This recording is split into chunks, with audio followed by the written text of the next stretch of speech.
ये तो होना ही था। जो अरविंद केजरीवाल और उसकी आम आदमी पार्टी के साथ हुआ वो होना तय था। बस 8 दिन लग गए।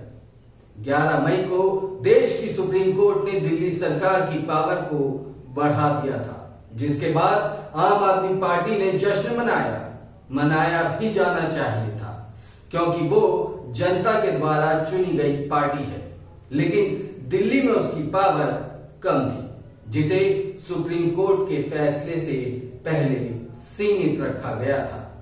अब केजरीवाल को पावर मिले 8 दिन ही बीते थे कि 19 मई की रात को केंद्र सरकार यानी कि मोदी सरकार का एक अध्यादेश जारी हुआ, जो सुप्रीम कोर्ट के फैसले को पलट देता है।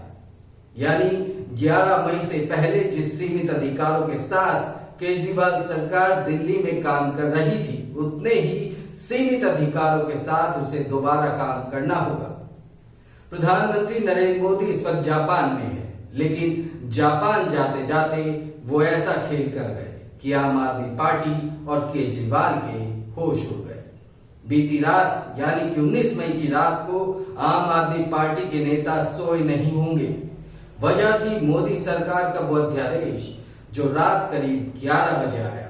इस बात से कौन वाकिफ नहीं कि दिल्ली सरकार का, या यूं कहें कि केजरीवाल सरकार का, दिल्ली के एलजी के साथ 36 का आंकड़ा है।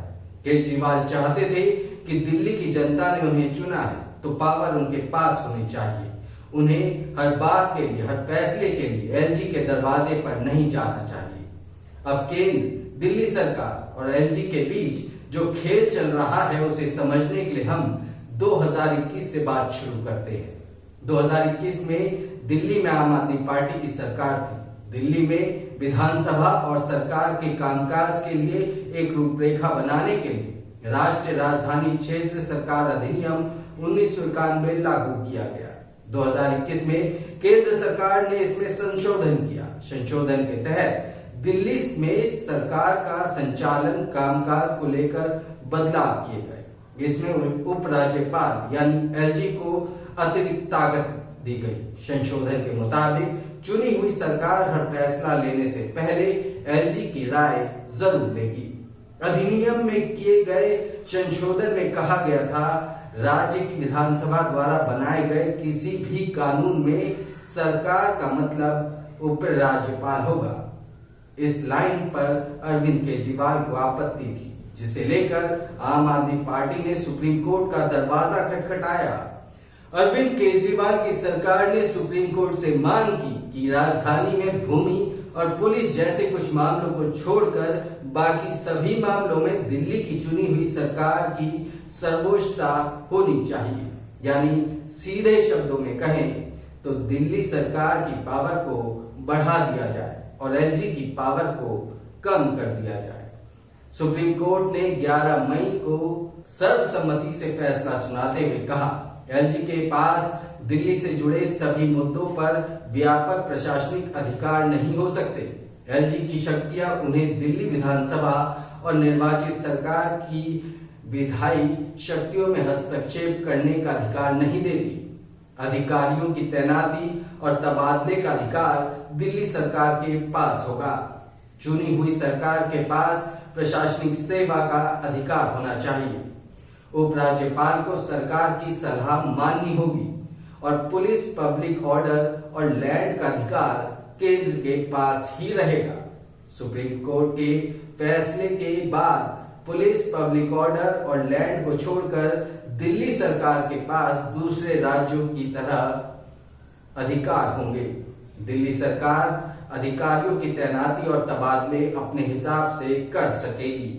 दिल्ली सरकार को हर फैसले के लिए एलजी की अनुमति नहीं लेनी होगी। अन्य किसी राज्य की तरह उपराज्यपाल को सरकार की सलाह माननी पड़ेगी।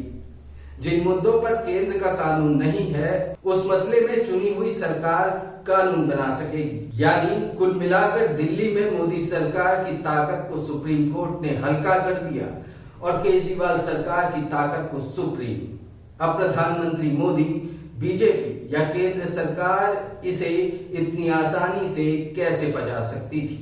राजनीति का तो सारा खेल ही पावर का है। 8 दिन के मंथन के बाद ये तय किया गया कि अरविंद केजरीवाल, जो कि 8 दिन से दिल्ली के किंग बने बैठे हैं, उन्हें दोबारा केंद्र सरकार के दायरे में लाया जाए। इसके लिए जरूरी है कि एलजी को उसकी पावर वापस मिले। फिर क्या था, केंद्र सरकार ने बड़ा फैसला लेते हुए सुप्रीम कोर्ट के फैसले को पलट कर रख दिया।